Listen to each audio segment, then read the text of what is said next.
ሰላም ጤና ይስጥልን የቻናሌ ቤተሰቦች እንደምን ቆያችሁ? እንግዲህ ዛሬ እንደተለመደው በአዳዲስ ቪዲዮ መጥቻለሁ። እስከ መጨረሻው ድረስ ተከታተሉ እየጋበዝኩኝ ለቻናሉ አዲስ የሆናችሁ ቻናሉን ሰብስክራይብ እያደረጋችሁ እንዲሁም ቪዲዮዎችን ደግሞ የምለቃቸውን ቪዲዮዎች ላይክ፣ ኮሜንት እንዲሁም ደግሞ ለሌሎች እንዲደርስ ሼር በማድረግ እንድትተባበሩ እየገለጽኩኝ ዛሬ ወደ አዘጋጀሁት ቪዲዮ ቀጥታ ወስዳችኋለሁ። ይህን ቪዲዮ አይተን እንመለስ። ታቦት ሄዶ የሚያድርበት ምክንያት ክርስቶስ ሌሊት ከገሊላ ተነስቶ ወደ ዮርዳኖስ ስለሄደ ያንን ለማስታወስ ነው። ታቦታቱ መልሰው የሚመጡት ክርስቶስ ተጠምቆ ስለተመለሰ ነው። ታቦቱን ስለምናመልከው ሳይሆን በታቦቱ ላይ የሚያድረውን እግዚአብሔርን እናመልካለን። እውነት ነው። እንግዲህ አባታችን እንዳስተማሩን እንግዲህ ከጥምቀት በዓል ጋር ተያይዞ ነው ይህን ነገር ያመጣሁትና እንግዲህ ያው እንደገለጹት ነው። ሌላ መጨምረው ነገር የለም። ወደ ሌላ ቪዲዮ ነው ወስዳችሁ እና አይተን እንመለስ። ይሄ ማተብ የተጀመረው ከመጀመሪያ ጀምሮ አይደለም፣ ከቀኖና ውስጥም አልነበረ። እሺ፣ የሶርያን ቤተክርስቲያን ከጥፋት የታደገ የኤዴሳ ኤጲስቆጶስ የነበረ ቤተክርስቲያኒቱን ያዕቆባዊት ያስባላት። አሁን ብዙ ጊዜ ያዕቆባውያን ይባላሉ፣ የሶርያ ምዕመናን አይደለም፣ ያዕቆባውያን ይባላሉ። እና የሶርያን ቤተክርስቲያን ያዕቆባዊት ያስባለ በ578 ዓመተ ምህረት ያረፈ ያዕቆብ ዘእልበረዲ ምዕመናንን ከመናፍቃን ለመለየት ማተብ እንዲያስሩ በደነገገው መሰረት 3 ህብረ ቀለማት ያሉት ፈትል ተገምዶ በአንገቱ ወይም በአንገቷ ይታሰራል። ይህም በግዕዝ ማህተም፣ በአማርኛ ማተብ የምንለው ማለት ነው። ይሄ የጀመረው በ6ኛው መቶ ክፍለ ዘመን ነው። ያዕቆብ ዘእልበረዲ በጣም ፈጣን ተራማጅ፣ ደከመኝ ሰለቸኝ የማይል በመሆኑ ዘእልበረዲ የሚል ቅጽል ተሰጥቶታል። ይሄ ደግሞ ሰጋር በቅሎ እንደማለት ነው ብለዋል። በጣም ፈጣን ከላይ ከታይ የሚሮጥ ሰው ስለነበረ እና እሱ ነው እንግዲህ ያመኑትን ካላመኑ ለመለየት ማተብ ማሰርን የጀመረው። ከመጀመሪያው ጀምሮ አልነበረም። በዛ መሰረት እኛም አሁን መለያችን አድርገን እንጠቀመዋለን። አብሮ የሚሄድ ነው። ያው ቀለሙ ያው በእርግጥ ሁሉ ስለማናገኝ በተገኘው ክር ነው። ዝም ብለን አንድ አይነትም ይሆናል፣ 2 አይነትም ሊሆን ይችላል። ግን አባቶቻችን የሚሉት ነጭ፣ ቀይ፣ ቢጫ ነው። ነጩ የአብ ምሳሌ፣ ቀዩ የወልድ ስጋ መልበስ ያመለክታል። ቢጫው የመንፈስ ቅዱስ ምሳሌ ነው። የቤተ ክርስቲያን ተስፋ የመንፈስ ቅዱስ ነውና 3 መሆኑ የምስጢረ ሥላሴ፣ አንድ መሆኑ መገመዱ የአንድ አምላክ ምሳሌ። እንግዲህ እንደሰማችሁት ነው አባታችን እንግዲህ ማተብ ይሄ ማተባችን የምናደርገው ማለት ነው። በፊት አልነበረም ነው የሚሉት እና ይህ ምንድነው ያመኑትን ካላመኑት ለመለየት ያክል ነው እንግዲህ ሲጠቀሙበት የነበረና ከቀኖና ውስጥ እንዲገባ የተደረገው ነው ያሉትና እጅግ በእውነቱ ይህን ነገር እንደው እስከዛሬ በደንብ አመጣጡን ታሪኩን አላውቀውም ነበር። ግን ያው እንግዲህ አባታችን እናመሰግናቸዋለን፣ ቃልዎትን ያሰማልን። ወደ ሌላ ቪዲዮ ወስዳቸዋለን። እናንተ ማን ሆናችሁና ነው የበቁ አባቶችን የምትተቹ የሚባል ሐሳብ አለ። ቅዱስ ዮሐንስ አፈወርቅ ስለዚህ ሲናገር በኃጢአት ከሆነ እኔ ራሴ የኃጢአት ክምር አለብኝ፣ ግን ሐሰተኞችን ለመቃወም ጻድቅ መሆን አይጠበቅብኝም ነው የሚለው። ሐሰተኞችን ለመቃወም የእግዚአብሔር ሕግ በቂ ነው። ሐሰተኞችን ለመቃወም እንግዲህ የግዴታ ጻድቅ መሆን የለብንም ነው ያሉት ይመስለኛል። እንግዲህ ማን ነው በሁለቱ ይመስለኛል በአጥማቂዎቹ በወንቅሸት ገብረ ያሉት አባትና ግርማ ወንድሙ ነው ናን በሚባሉት በእነሱ ይመስለኛል እንትኑ የተነሳባቸው ይመስለኛል። እስኪ ለማንኛውም ጨርሰው ቪዲዮ እና ምንድነው የሚሉት አሁን ተከታዮቻቸው ሁሉ አባዬ እኮ ጸልየው ነው የተገለጠላቸው፣ መምህር ገሌ እኮ እንዲህ ናቸው፣ አንተም ጸልይና ይገለጥልህ፣ ሐሰተኛ መሆናቸውን ራሱ ሱባኤ ግባ እናየው ምናምን ይላሉ ማለት ነው።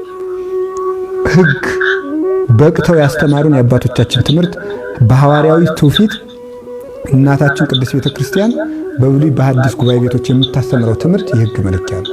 ምዕመናን ሐሰት እንዲያውም ከቅዱስ ዮሐንስ አፈወርቅ በላይ ለቤተክርስቲያን አባት አለ። ዮሐንስ አፈወርቅ ያለካው ሰው ማን ሊለካው ይችላል? ማንም አይለካውም። ቅዱስ ዮሐንስ አፈወርቅ ዕብራውያን በተረጎሙበት ድርሳኑ በ8ኛው ድርስ ተግሳጽ ላይ በተግሳጹ ምን ነው የሚናገረው? ሐሰተኞችን ከክፉዎች በምን ለይተን ልናውቃለን እንችላለን የሚለው ሲጠይቅ እመሰ ተረየጸ ህሊናቲነ ህሊናችን ከለዘበ ህሊናችን ከለመለመ ሐሰተኞችን ከክፉዎች ለይተን ማወቅ እንችላለን። በምን ትረየጸ ህሊናቲነ ህሊናችን በምን ሊለመልም ይችላል ካልን አኮኑ ባስተሐይጾ መጻሕፍት ወበተጸምዶ ለሰሚዖቶን መጻሕፍትን ተግቶ በመመልከትና እነሱን ተግቶ በመማር ነው።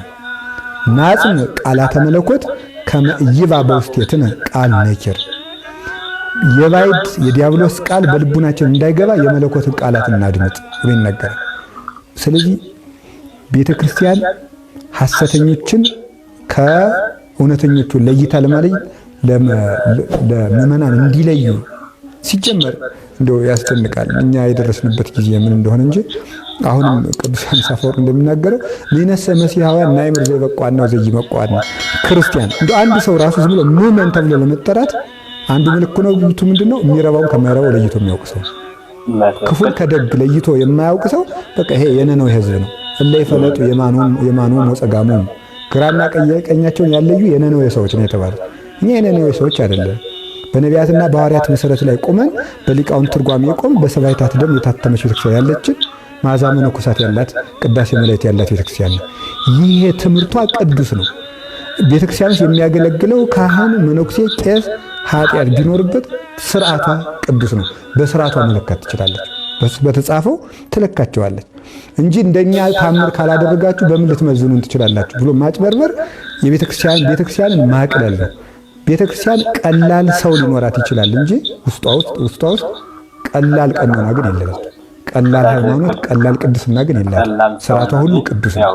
ስለዚህ መለካት የሚያስፈልገን በምንድነው? በስርዓቱ በሐዋርያት ሲኖዶስ፣ በሰለስቱ ምዕት፣ በአበው ጉባኤ መለካት አለባቸው። መነኩሴ ከሆነ በስርዓተ መነኮሳት መለካት አለበት። ባይታዊ ከሆነ በስርዓተ ባይታዊ መለካት አለበት። መምህር ከሆነ መምህር ተብሎ ለመጠራት ስርዓተ መምህራን መጠበቅ አለበት። ተምሮ አበው በረከት ያሳድርበት ይገባል። ይህንን ያሳለፈ ከሆነ እንለዋለን ማለት ነው። እና አንዱ የሚገባው ይሄ ነው። ሶስተኛ ደግሞ እንደው እኔ በጣም የማዝነው ለተሳሳቱ ሰዎች አባቶቻችን ቢያንስ እውቅና ባይሰጡ ጥሩ ነው። በጣም በሚያስደንቅ ሁኔታ በስተቶቻቸው እንዲገፉባቸው በየዋህነት የሚደግፏቸው አባቶች አሉና ቢያንስ ለስተታቸው እውቅና ባይሰጡ ነው። ይሄ በጣም እውነት ነው። እዚህ ላይ አባታችን እንዳሉት እንግዲህ ለሐሰተኛ ባታያን፣ ለሐሰተኛ አጥማቂ፣ ለሐሰተኛ የተለያዩ አገልጋይ ነን ለሚሉ መመኑም አባቶችም እንግዲህ ፊት መስጠትም አግባብ አይደለም ነው። በማወቅም ባለማወቅም ብለውታል። እውነት ነው። ስለዚህ ሐሰተኛ የሆነውን ሐሰተኛ ማለት ብሎ ማጋለጥ በመመኑም ሆነ በአባቶችም ሆነ ማለት ነው እንጂ ከማላችን ሰርገው እየገቡ ብዙ ነገር ሲያደርጉ ይታያሉ። በተለያዩ ቦታ፣ በተለያዩ ቤተክርስቲያን፣ በተለያዩ ገዳማውያን መስለው አገልጋይ መስለው ብዙ ነገር የቤተክርስቲያኑን ታሪክ የሚያጠለሹና የሚያንቋሹ ሃይማኖቷን ሰዎችን በቃ እንዲርቋት የሚያደርጉ ብዙ እንትኖች አሉና እኛም ሁላችንም በየዋህነት የምናደርገውን ነገር ልናቆም እንደሚገባ ነው መልእክቱን ያስተላለፉት። ለአባታችን ቃላት ያሰማልን። ወደ ቀጣይ ቪዲዮ ወስዳችኋለሁ። እድሜው ስንት ነው? 86 ይህን ነገር አድርጌዋለሁ አሳክቼዋለሁ ብለው የሚያወሩለት ነገር አሉት። ነጋዴ አይደለሁም፣ ትምህርት ሰራተኛ ነኝ። ጡረታ እስከምወጣ ጊዜ ድረስ ጥፋት ሳላጠፋ በሰላም ጨርሼ ክብሬን አግኝቼ በውትድርና ሜዳሊያን አግኝቼ ለልጆቼ ማስረጃ አስቀምጬ በአሁኑ ሰዓት ኮርቼ እኖራለሁ። ባለማድረግ ይቆጨኛል ወይም ደግሞ ይህንን በማድረግ ይቆጨኛል የሚሉበት ነገር አለ። የሚቆጨኝ ነገር የለም። የሚገርምህ ነገር ነው፣ ከገንዘብ ጋር ከቢዝነስ ጋር የሆነ እንደሆነ አይጠገቡም። ግን ተወስነ በደሞዝ ኖር ስራህን ብቻ አክብረህ ስራህን ብቻ ወደህ ከኖርክ በቃ እሱ ስራዎትን ይወዱ ነበር። በጣም ስለምወደው ነው መጀመሪያው ሁሉን ነገር ትቼ ወደ ውትድርና ያገባሁት። ለወጣቱ የሚያስተላልፉት መልእክት ግብታዊነት ጥሩ አይደለም። ራስን ማጥፋት አያስፈልግም። መታሰብ አለበት፣ መጠናት አለ። የምናደርጋቸው ነገሮች ሁሉ መጥናት መሆን አለበት። ቴክኖሎጂ ሄዷል፣ መጥቋል። ስለዚህ ከመሬት ተነስተን የምናደርገው ነገር የማይሆን ነገር በማይሆን ነገር ውስጥ ገብተን ራሳችን ማጥፋት የለም። አገር የደረሰችበት የእድገት ደረጃ ባህሪ እውነት ነው። እንግዲህ በህይወት ዘመናችን አድርገነው ብለን ብናስባቸው ነገሮች ወይም ደግሞ ባላረግነው ብለን የምናስባቸው ነገሮች በህይወታችን መቼም ፈጽመን እንሆናለን። ሁላችን በእድሜ ክልላችን ማለት ነው። እና ትልቁ መልእክት ያስተላለፉ በዚህ ምድር ላይ ተስፋ ቆርጠን እኛ ህይወታችን አይጠቅምም አይረባም ብለን ራሳችን አልባሌ ውስጥ መክተት ራሳችን እስከ ማጥፋት ድረስ የምንደርስ አለን እና ይህም ሊታሰብበት ይገባል ያሉት በትክክል ጥሩ መልእክት ነው። ለትውልዱ ማስተማሪ ነው ብዬ ነው ይህን ያመጣሁት እና ለአባታችን ጥሩ መልእክት ነው ያስተላለፉልን። ቃልዎትን ያሰማልን። ወደ ሌላ ቪዲዮ ወስዳችኋለን። ኢየሱስ እኔ አምላክ ነኝ አምልኩኝ ብሎ የተናገረበትን ቦታ እስኪ ከመጽሐፍ ቅዱስ ውስጥ አሳየኝ። አብዱል ሁሌ አንዳንድ ጥያቄ መጠየቅ አይሰለችም? ቆይ ዛሬ እንቀይረው። ቀላል ጥያቄ ልጠይቅህና እሱን ከመለስክልኝ አሁኑኑ ሸሃዳ ወስድልሃለሁ። ዝግጁ ነህ? በደም ጥያቄን ከመጠየቄ በፊት በዚህ እንስማማ። ሙስሊም ሁሉ ኢሳ መሲህ መሆኑን መቀበል አለበት አይደል? አዎ አለበት። ትስማማለህ አይደል? በዚህ እስማማለሁ። በጣም ጥሩ። በላውን ከቁርአኑ ውስጥ ኢየሱስ እኔ መሲሁ ነኝ ያለበትን አሳየኝ። ይሄንን ካሳየኸኝ አሁኑኑ ሰለማለሁ። አላህ በግልጽ ይሄንን አላህ ያለበትን አላልኩም። ኢሳ ራሱ ቃል በቃል እኔ መሲሁ ነኝ ያለበትን አሳየኝ። ኢሳ ይሄንን ያለበት የለም። ይሄን ካሳየኸኝ ሆኖ ሸሃዳውን ብዬ ሰልማለሁ። ኢሳ ያለበት የለም አልኩህ እኮ። ታዲያ ከሌለ ለምንድን ነው እንደዚህ ብለህ? አላህ ስለነገረን ነው። በጣም ጥሩ። ስለዚህ ምንም እንኳን በቁርአን ውስጥ ኢሳ እኔ መሲህ ነኝ ያለበት ባይኖርም አላህ ይሄንን ስላለ አንተ ታምናለህ፣ ይሄ እውነት ነው ትላለህ። ልክ እንደዚሁ ሁሉ በመጽሐፍ ቅዱስ ውስጥ እግዚአብሔር አብ ኢየሱስ ክርስቶስ እርሱ አምላክ ፈጣሪ፣ የዓለማት ጌታ፣ ዓለማትን ያጸና መሆኑን ይናገራል። ተመልከት፣ ዕብራውያን ምዕራፍ 1 ከቁጥር 8 ጀምረህ ብታነብ ይሄንን በግልጽ ይናገራል። ከቁጥር 8 ጀምሮ እናንብሩ። ስለ ልጁ ግን ይኸውልህ አዳምጥ። ይሄንን እየተናገረ ያለው እግዚአብሔር አብ ነው። እግዚአብሔር አብ ኢየሱስን እንደዚህ ይለዋል፣ አምላክ ሆይ ዙፋንህ እስከ ዘላለም ድረስ ይኖራል፣ የመንግስትህ በትር የቅንነት በትር ነው። ቁጥር 10 ደግሞ ከተመለከትክ ጌታ ሆይ ይላል። እግዚአብሔር አብ ነው አሁንም እያወራሉ። ጌታ ሆይ አንተ ከጥንት ምድርን መሰረትህ፣ ሰማዮችም የእጆችህ ስራ ናቸው። ሰማህ አይደል? እግዚአብሔር አብ ኢየሱስን አንተ ለዘላለም የምትገዛ አምላክ ነህ፣ ሰማይንና ምድርን የፈጠረ ጌታ ነህ ይለዋል። ኢየሱስ ብዙ ጊዜ በተደጋጋሚ እርሱ አምላክ መሆኑን ተናግሯል። ይህንንም በተለያዩ መንገዶች አሳይቷል። ከዚህም በተጨማሪ ግን እግዚአብሔር አብ ኢየሱስን አንተ አምላክ ነህ፣ ፈጣሪ ነህ፣ ጌታ ነህ ይለዋል። እኛም በዚህ ምክንያት እናመልከዋለን። ገባህ? እውነት ነው። እዚህ ላይ በአኒሜሽን ያው ቢሆንም ግን ጥሩ መልእክት ነው ያስተላለፉልን። ጌታችን ኢየሱስ ክርስቶስ እኔ አምላክ ነኝ አምልኩኝ ያለበትን አሳዩን ነው የአብዛኛው ብለው የሚጠይቁትና ስለዚህ ለዚህ የማዳግም ምላሽ ነው የሰጠልን። ያው እንግዲህ ትምህርቱ ጥሩ ትምህርት እንደሆነ ተስፋ አደርጋለሁ። ለእናንተም ጥሩ መልእክት እንደሚያስተላልፍ ተስፋ አደርጋለሁ እና እንግዲህ ቃልዎትን ያሰማልን ነው፣ እውቀቱን ይስጥልን። እንግዲህ ቤተሰቦቼ የዛሬው ቪዲዮ ይህን ይመስል ነበረ። በቀጣይ በአዳዲስ ቪዲዮ እንገናኛለን። ለቻናሉ አዲስ የሆናችሁ ቻናሉን ሰብስክራይብ፣ ላይክ፣ ኮሜንት እያደረጋችሁ እንድታልፉ እንዲሁም ለብዙሃን እንዲደርስ ደግሞ ሼር በማድረግ እንድተባበሩ እየጠየቅኩኝ ለቻናሉ እድገት እንድትሆኑ ጠይቃለሁ።